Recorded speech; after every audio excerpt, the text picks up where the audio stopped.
तो hello friend, good morning. कैसे आप लोग? होप आप सब बढ़िया होंगे, आपकी तैयारी बहुत अच्छी चल रही होगी। तो शुरू करते हैं आज की क्लास। और जैसे कि आपको पता है, अभी जारी किया है आयोग ने कैलेंडर, और उस कैलेंडर के हिसाब से आने वाले महीनों में बहुत सारे पेपर होने वाले हैं। और इन एग्ज़ाम में करंट अफेयर एक बहुत बहुत बहुत महत्वपूर्ण भूमिका निभाता है।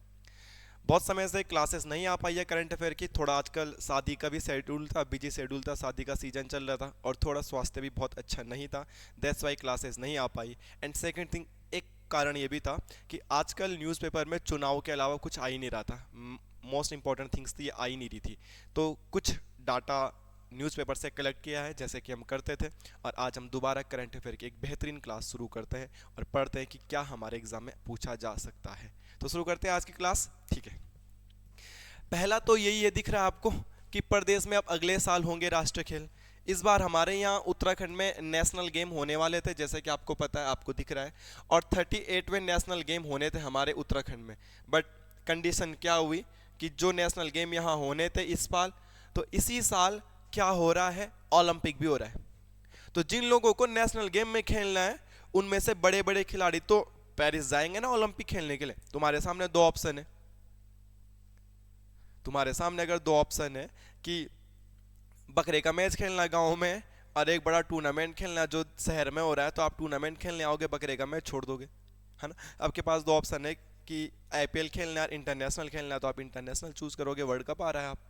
तो कहने का मतलब यही है कि उत्तराखंड वाले सोच रहे हैं कि हम यहाँ राष्ट्रीय खेल करवाएंगे, तो क्या फायदा कि सीनियर सीनियर बड़े बड़े प्लेयर तो आएंगे नहीं, जो ओलंपिक में क्वालिफाई कर चुके तो वहीं चले जाएंगे, यहाँ तो आएंगे नहीं। तो इसलिए ये इन्होंने डिलाई कर दिया कि यार अगले साल ही कराएंगे नेशनल गेम। तो यहाँ से क्वेश्चन बनेगा, बहुत जरूर बनेगा, इंपॉर्टेंट बनेगा, है ना। तो क्या क्या क्वेश्चन यहाँ से बन सकते हैं, उसी तर्ज पे यहाँ से क्वेश्चन निकल के आ रखा है। ये आपको दिख रही है कि हमारी खेल मंत्री है जिनका नाम है रेखा आर्या, और ये ओलंपिक की अध्यक्षता है जिनका नाम है पीटी उषा जी। ये अपने आप में एक क्या थी, धावक थी, ठीक है, पीटी उषा जी ये। तो इनके बारे में यहाँ से क्या जी के निकल के आता है, उसको पढ़ने की हम कोशिश करते हैं, ठीक है मेरे दोस्तों। तो लिखेंगे यहाँ पे, उत्तराखंड में होने वाले उत्तराखंड में होने वाले नेशनल गेम, राष्ट्रीय खेल स्थगित। अभी तक की तो यही खबर है कि भाई स्थगित हो गए। कौन से नंबर वाले होने थे इन्होंने, 38वें होने थे इन्होंने। कब होने थे भाई, 2024 में होने थे भाई। बट फिलहाल के लिए इन पे मोहर पे क्या लगा दी गई, रोक, कि यार दोस्त नहीं हो पाएंगे। क्यों नहीं हो पाएंगे, मैंने आपको रीजन बताया, ठीक है। ये बात कौन बता रहा है, हम नहीं बता रहे हैं। ये बात कौन बता रहा है, न्यूज़पेपर बता रहा है, अमर उजाला बता रहा है, खेल मंत्री बता रही है। और आपकी खेल मंत्री, हमारी खेल मंत्री कौन है, रेखा आर्य जी है। रेखा आर्य जी इस मामले में किससे बात कर रही है, ओलंपिक संघ की अध्यक्षता, भारतीय ओलंपिक संघ की जो अध्यक्ष है जिनका नाम है पीटी उषा जी, इनसे बात कर रही है कि यार क्या करें, होगा कि नहीं होगा। तो इन पे बात चल रही है कि इधर नेशनल गेम करवाने हैं कि नहीं करवाने हैं। और रीजन क्या है इसके पीछे, साफ साफ है, मैंने आपको बता दिया। यहां से और क्या क्वेश्चन निकल सकते हैं कि उत्तराखंड में तो 38वें होने थे, इससे पहले कौन से वाले हुए थे, इससे पहले 37वें वाले हुए थे। और 37वें जो नेशनल गेम्स आयोजित हुए थे, इनके बारे में अगर पूछ लिया जाए तो ये गोवा में हुए थे। भारत में तो, सॉरी, उत्तराखंड में तो 38वें होने थे, मगर 37वें वाले कहाँ हुए थे, तो 37वें वाले गोवा में हुए थे। ये भी आपको याद रखना है, पिछले साल हुए थे। बेसिक सी बात है, आपको याद करनी है। दूसरी बात, अगर भारत उत्तराखंड में होने वाले ओलंपिक, सॉरी, उत्तराखंड में होने वाले नेशनल गेम्स को रोका जाएगा, एक साल पीछे भेजा जाएगा, तो उसके पीछे रीजन है। और क्या पता यही क्वेश्चन आ जाए आपके करंट अफेयर की दृष्टि से एग्जाम में, कि उत्तराखंड में होने वाले राष्ट्रीय खेलों को स्थगित कर दिया गया है, निम्न में से कौन सा कारण है। 4 कारण आपको दे देगा हूं। तो उत्तराखंड में होने वाले नेशनल गेम का स्थगित होने का रीजन क्या बनता है मेरे दोस्त, पेरिस ओलंपिक। क्योंकि इस साल क्या है, पेरिस ओलंपिक है। इस साल क्या है, तो इस साल है पेरिस ओलंपिक। तो ये बात आप मद्देनजर रखना, इस बेसिक सी बात को आप याद रखना कि उत्तराखंड में अगर गेम को स्थगित किया जाए, उसके पीछे रीजन क्या है, पेरिस ओलंपिक। ठीक ठीक है। लगभग 26 जुलाई से 11 अगस्त के बीच पेरिस ओलंपिक चलेगा। जब ओलंपिक शुरू होगा तो ओलंपिक को भी हम बहुत डिटेल में पढ़ने वाले हैं, क्योंकि ओलंपिक से भी एक आधा क्वेश्चन जरूर बनेगा। यही ओलंपिक है जो उत्तराखंड के नेशनल गेमों के लिए बीच में रोड़ा बन रहा है, क्योंकि प्लेयर्स तो यहीं चले जाएंगे। ठीक है। बाकी उत्तराखंड में अगर नेशनल गेम होते हैं तो नेशनल गेम के लिए इन्होंने खेल गांव बनाए थे, जहां पे ज़्यादा गेम शो का आयोजन होना था, जहां पे ज़्यादा स्टेडियम बना रखे हैं, जहां पे ज़्यादा कोर्ट बना रखे हैं गेम खेलने के लिए। दुनिया भर के गेम होते हैं। और उत्तराखंड में नेशनल गेम की तैयारी के लिए खेल गांव का चयन कहाँ किया गया था? तो एक खेल गांव था हल्द्वानी में, एक खेल गांव था देहरादून में। तो मैक्सिमम गेम्स कहाँ होने थे? हल्द्वानी और देहरादून में ही होने थे। ठीक है। तो अगर बोलेंगे उत्तराखंड नेशनल गेम के लिए खेल गांव कहाँ कहाँ पे बनाए गए हैं, तो एक खेल गांव तो कहाँ पे बन रहा था? हल्द्वानी में बन रहा था। और एक खेल गांव कहाँ पे बन रहा था? आपका देहरादून में बन रहा था। ये बेसिक सी बात है, आपको याद रखनी पड़ेगी। तो देखो यहां से कुछ जीके निकल के आता है। अब बहुत अच्छा जीके निकल के आता है, क्योंकि बहुत बड़ा आयोजन था उत्तराखंड के लिए, एक बहुत बड़ी बात थी। बट क्या हुआ देखो आप। और पेरिस ओलंपिक भी अपने आप में बहुत बड़ी चीज है। यहां से तो एग्जाम में जरूर क्वेश्चन बनने वाला है। तो ऐसे न्यूज़पेपर पढ़ के यहां से जीके निकलता है, और हमको आपको वही जीके वही डाटा मैं तुम्हें लिखाता हूं जो एग्जाम में 101% चांस है कि बनेगा दोस्त, बनेगा। सारे क्वेश्चन तो नहीं बनेंगे, आपको भी पता है, मुझे भी पता है कि ऐसा तो नहीं कि सिंपल वही बनेगा, बट इधर से कहीं ना कहीं कुछ ना कुछ मिलता जुलता क्वेश्चन जरूर एग्जाम में बनेगा। ओके, नेक्स्ट चलते हैं मेरे दोस्तों, आगे देखते हैं क्या निकल के आता है। ऐसा ही एक क्वेश्चन बीपीडीओ के पेपर में भी आ रखा था, जैसा एक क्वेश्चन है। ये क्वेश्चन अगेन उसी से मिलता जुलता तो नहीं है, बट थोड़ा बहुत सेम सेम क्वेश्चन है। क्या है ये आपको दिख भी रहा होगा न्यूज़पेपर में क्या रखा है। उत्तराखंड में खोजी गई मशरूम की 5 नई प्रजातियां। ऐसा क्वेश्चन बनेगा, हाल में उत्तराखंड में मशरूम की कितनी प्रजातियां खोजी गई है? तो 5 प्रजातियां खोजी गई जंगली मशरूम की। एक मशरूम होता है ना, जैसे हम गांव में रहते हैं जंगली मशरूम होता है, ऐसे छत्ते रहते हैं, व्हाइट व्हाइट कलर के होता है, उसे तो हम खाते भी है व्हाइट कलर वाले को। परंतु लाल नीले पीले टाइप के मशरूम मिले हैं, और इनको हम गांव में बोलते हैं कि जहर है, इनको खाने से डेथ भी हो जाती है, और होती भी है। बट अभी अभी उत्तराखंड में 5 मशरूम की प्रजातियां खोजी गई है। मशरूम की 5 प्रजातियां खोजी गई है, आएगा पेपर में। कहां कहां पे खोजी गई है, इनके क्या क्या नाम है, ये बोर्ड पे लिखे गए हैं, और यही नाम हमको याद करने हैं। और इनको खोजने के लिए भी भारतीय वनस्पति सर्वेक्षण विभाग कोलकाता से वैज्ञानिकों की एक टीम आई थी। ऐसे नहीं कि हम जंगल गाय चराने जा रहे थे, हमको मशरूम मिला और हमने खोज दिया, वो वाला मशरूम नहीं। स्पेसिफाई रिसर्च करके भारतीय वनस्पति विज्ञान भारतीय वनस्पति सर्वेक्षण संस्थान कोलकाता से टीम आई थी स्पेशल। ठीक है, तो आप इन बातों को समझिएगा। यहां से कैसे क्वेश्चन निकलेंगे ध्यान रखो। अंतरराष्ट्रीय स्तर के प्रमुख साइंटिफिक आ रखे थे, उन्होंने खोजा था इसको। इन बातों को आप याद रखिएगा।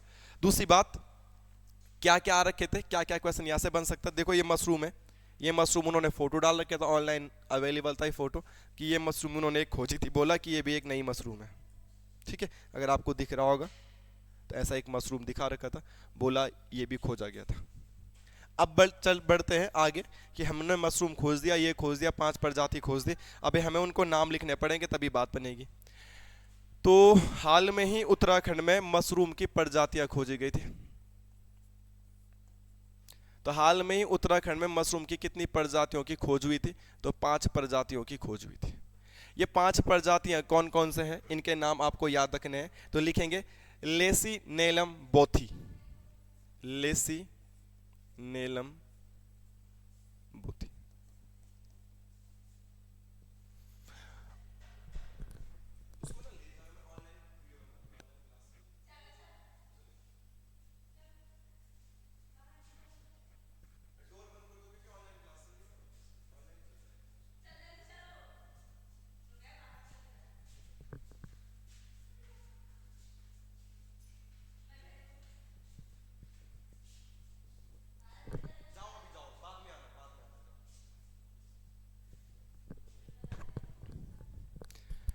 दूसरा नाम आप लिखेंगे फाइलोपोरस हिमालयंस,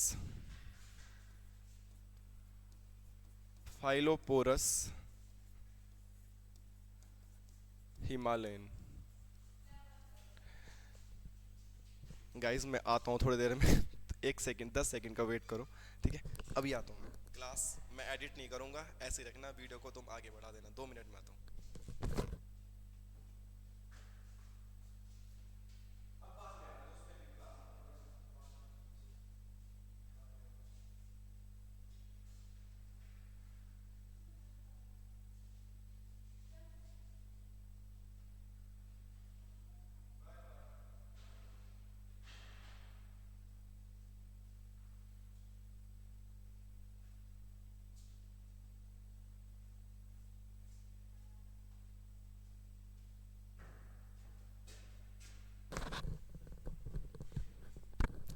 माफ़ी चाहते डिस्टरबेंस के लिए।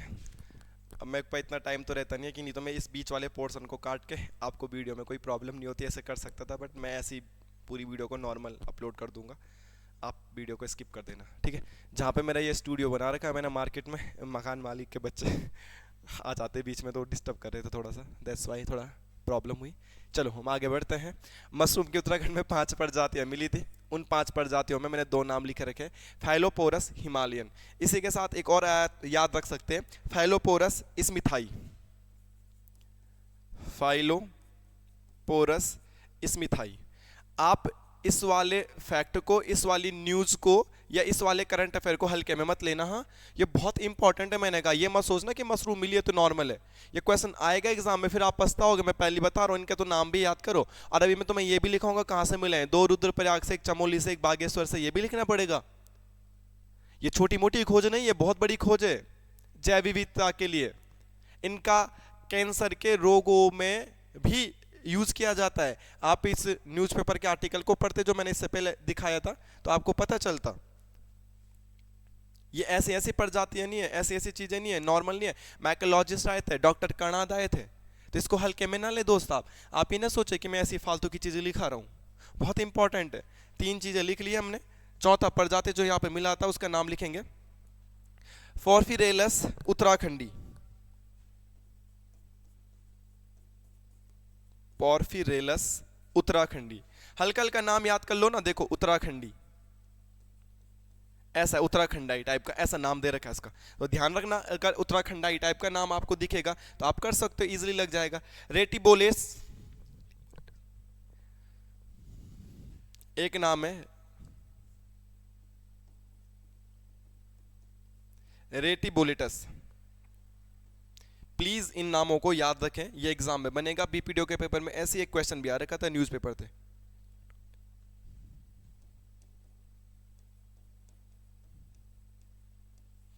तो उत्तराखंड में हाल में ही मशरूम की कितनी प्रजातियां मिली है? 5 प्रजातियां मिली है। अब वो पांचों की पांचों प्रजातियां मैंने आपके सामने बोर्ड पर लिखी। इनको खोजने के लिए कौन आए थे? भारतीय वनस्पति विज्ञान सर्वेक्षण कोलकाता से बॉटनी के बड़े वैज्ञानिक आए थे और उनकी 7 सदस्यीय टीम उत्तराखंड आई थी और जिसके लीडर थे, ये क्वेश्चन आ सकता है, डॉक्टर कर्णाद।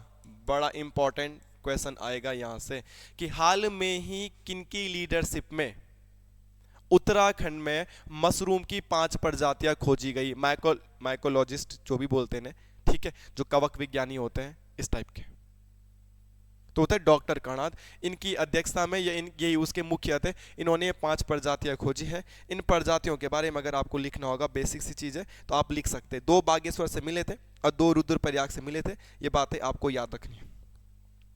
ये तो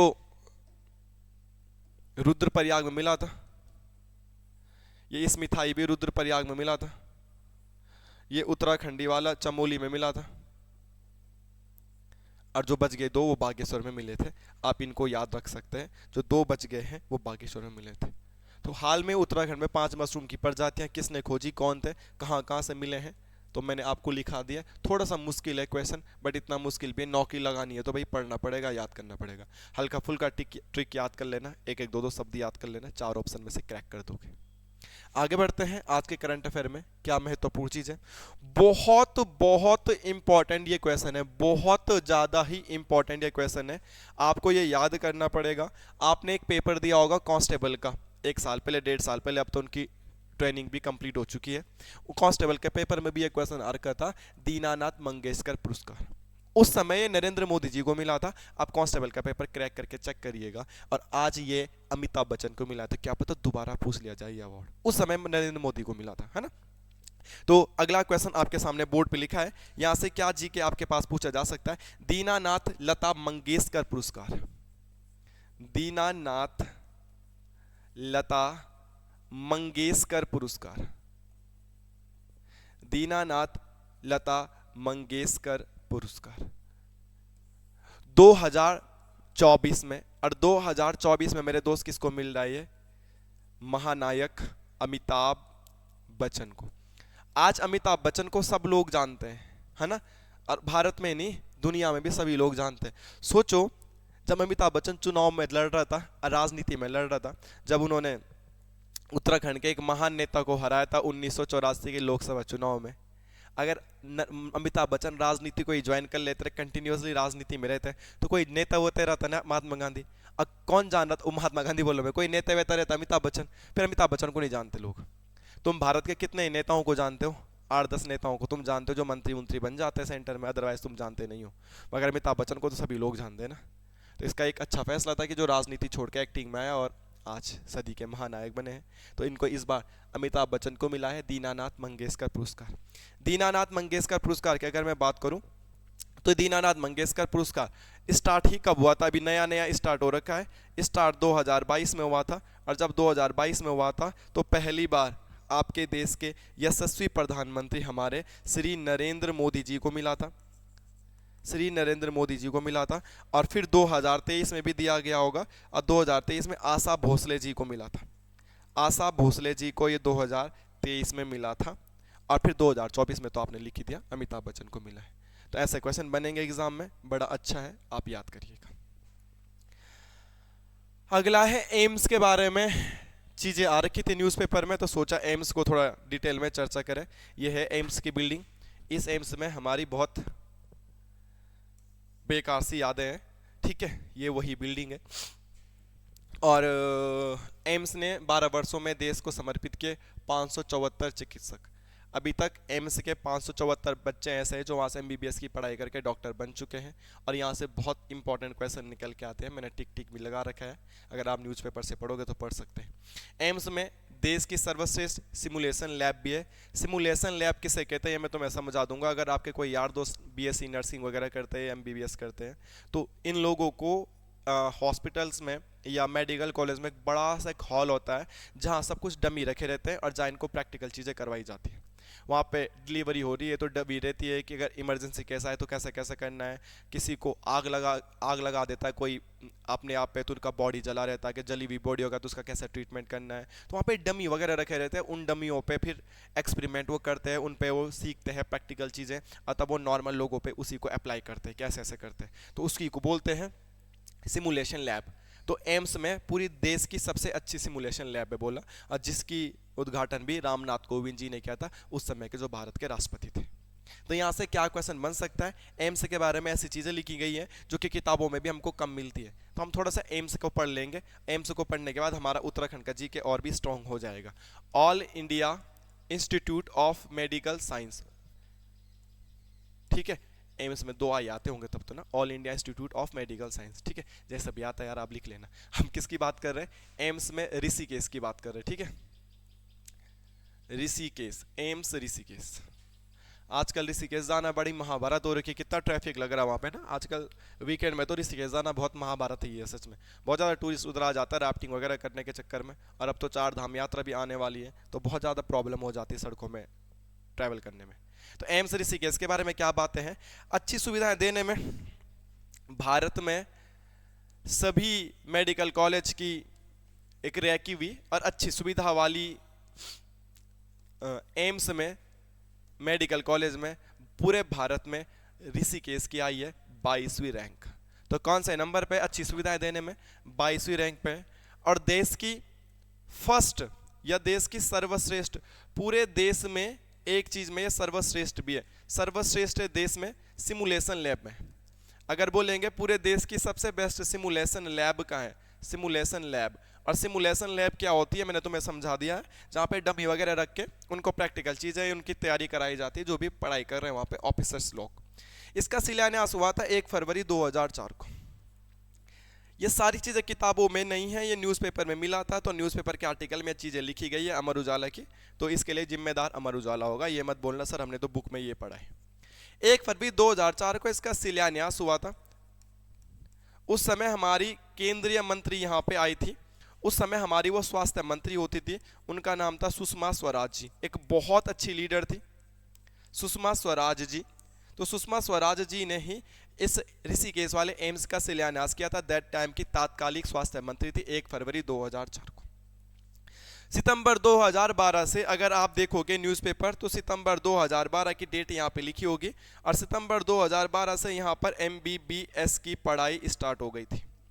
क्योंकि आपको पता है एम्स एक मेडिकल कॉलेज है, एम्स एक मेडिकल कॉलेज है, और मेडिकल कॉलेज किसको बोलते हैं? हॉस्पिटल एंड मेडिकल कॉलेज में एक लिटिल बिट डिफरेंट होता है।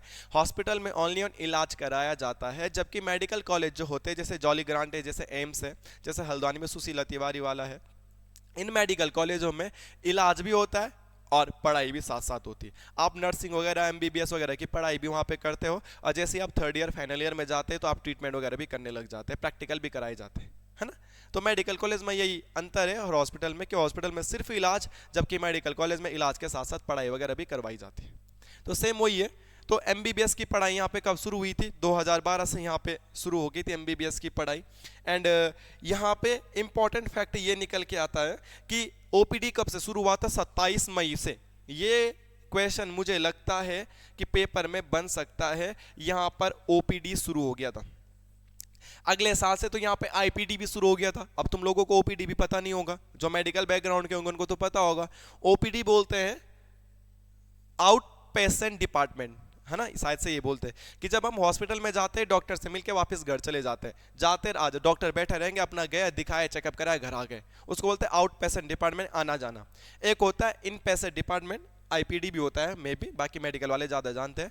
जब हम हॉस्पिटल इलाज कराने के लिए जाते हैं और 15-20 दिन तक हॉस्पिटल में बैठ के आते हैं, जो परमानेंट हम वहाँ पे एडमिट हो जाते हैं, होता है ना ऐसा भी, तो उसको बोलते हैं इन पेशेंट डिपार्टमेंट, जो वहाँ पे परमानेंट वहीं रहता आदमी।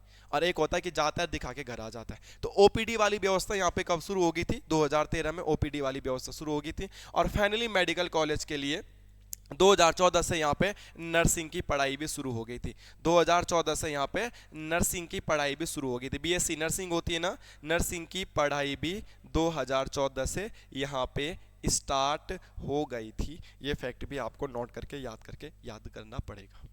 तो ये एम्स के बारे में कुछ ऐसी बातें थी, ऋषिकेश के बारे में, जो शायद ही बुकों में हमको देखने के लिए मिलती है, और मैंने आपको बता दिया है। इसीलिए न्यूज़पेपर का करंट अफेयर सभी करंट अफेयर से सुपीरियर होता है। इसका एक आदर्श वाक्य है, और कई बार किताबों में हमसे पूछ लिया जाता है, एग्जाम में हमसे पूछ लिया जाता है कि किस कॉलेज का आदर्श वाक्य क्या है, मोटो क्या है। तो इनका एक आदर्श वाक्य है कि विश्व स्वास्थ्य हमारा धर्म है। एम्स ऋषिकेश का जो आदर्श वाक्य है, इसका जो आदर्श वाक्य है, इस पे जो काम करते हैं वो है विश्व स्वास्थ्य, विश्व स्वास्थ्य हमारा धर्म है, विश्व स्वास्थ्य हमारा धर्म है। ये एम्स ऋषिकेश का मोटो या आदर्श वाक्य है, ये भी आपको याद रखना है। तो इतनी सारी बातें हमको एम्स के बारे में देखने के लिए मिली थी। ये एम्स के बारे में आ रखा था क्योंकि अभी हाल में उनका दीक्षांत समारोह था, और उस दीक्षांत समारोह में स्वयं हमारे देश की महामहिम श्रीमती द्रौपदी मुर्मू जी आई थी, इसलिए आपको ये याद करना पड़ेगा। ओके, आगे बढ़ते हैं। क्या करंट अफेयर दिखता है हमें? कुछ दिखेगा। ये मोस्ट इंपॉर्टेंट क्वेश्चन, इसी कॉलेज से संबंधित एक नाम जो मैं तुम्हें लिखाने वाला हूं, ऐसा है एक नाम हमको देखने के लिए पटवारी के पेपर में भी देखने के लिए मिला था। अगर आप प्रीवियस पेपर का एनालाइज नहीं करते तो आप बहुत अच्छे स्टूडेंट नहीं हैं। अच्छा स्टूडेंट वही है कि जो जिस भी चीज़ की तैयारी कर रहा है, ग्रुप सी की तैयारी कर रहा है, तो ग्रुप सी के प्रीवियस ईयर के एग्जाम पेपर अगर आप देखते हैं, उनका एनालाइजा अगर आप करते हैं तो ही आप अच्छे स्टूडेंट, अदरवाइज नहीं भाई, है ना। तो यहाँ पे दिख रहा होगा आपको नाइमा खातून जी। नाइमा खातून जी AMU की पहली महिला कुलपति बनी है। AMU की ये फोटोज भी मैंने थोड़ा सा यहाँ पे निकाली है। AMU की ये पहली महिला कुलपति बनी है। आज तक कोई भी AMU की पहली महिला कुलपति नहीं बनी, हमेशा से पुरुष ही बनते थे। AMU मतलब अलीगढ़ मुस्लिम यूनिवर्सिटी, आपको ये याद रखना है। AMU की पहली महिला कुलपति। तो यहाँ पे बात आती है AMU की, तो इसको क्या लिखोगे आप? लिख लेना अलीगढ़ क्यों फेमस है? तालों के लिए ना। अलीगढ़ मुस्लिम यूनिवर्सिटी, अलीगढ़ मुस्लिम यूनिवर्सिटी बहुत फेमस है, बहुत बहुत इंपॉर्टेंट, ये एग्जाम में बन सकता है, इसलिए इसको हल्के में न लें। नईमा खातून जी, नईमा खातून जी, ठीक है, ये पहली महिला कुलपति बनी है, महिला कुलपति। आज तक कोई भी एएमयू में महिला कुलपति नहीं बनी, आपने बताना है। ठीक है मेरे दोस्तों, एक आपको और होमवर्क दे देता हूं, अगर कमेंट करके बताओगे अब अच्छे बच्चों की तरह। हम हिंदी भी पढ़ते हैं, मैंने भी तुम्हें पढ़ा रखा है। मैंने प्रो लिखा है यहाँ पे और उसके पीछे ऐसा एक गोला लगा दिया है, इस गोले का नाम क्या है? ये प्रो लिखा है और पीछे से मैंने ये लिखा है, इस चिन्ह का नाम क्या है? इस चिन्ह को बोलते क्या है? जैसे डॉक्टर लिखते हैं उसके पीछे भी लिख देते हैं ऐसे, तो उसका नाम क्या है? आपने मुझे ये बताना है कमेंट करके। मैंने आपको पढ़ाया, देखते हैं आपको पता है कि नहीं है। सबसे पहले इस कॉलेज की स्थापना 1875 में हुई थी। 1875 में ये कॉलेज बना था। उस समय इसका नाम था मोहम्मद एंग्लो इंडियन ओरिएंटल विश्वविद्यालय या यूनिवर्सिटी। जब इसकी स्थापना हुई थी 1875 में हुई थी, Mohammad Anglo Indian Oriental University के नाम से हुई थी। बहुत ज्यादा महत्वपूर्ण है और इसकी स्थापना करते सर सैयद अहमद खान।